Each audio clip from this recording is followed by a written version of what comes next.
আমাদের সিজা টাকলু হয়ে গেছে, দুই ভাই ওরে নিয়ে নিয়ে কেমন হয়ে গেছে, ছেড়ে দেয় বেলুনটা রে, আর কি খুশি সিজদামণি। দেখো দুই ভাইরে ছেড়ে দিলে নামাইবো, দুই ভাই কোলে কান্দে উঠে নামে বাজায়। ধরো নামো নামো নামো নামো নামো, ওই যে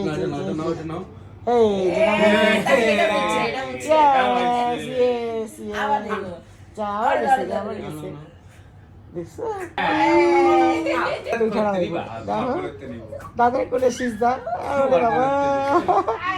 দাও দাও নামাবো। লাফাইতে কেমনে হতে পারে বেলুনটা, আবার আবার লাফায় লাফায় নামাইবো, লাফায় লাফায় নামাইবো। দেখা দাও তো সুতাটা, দেখা দাও। আবার আবার আবার আবার। Wow! Yes, yes, yes, yes.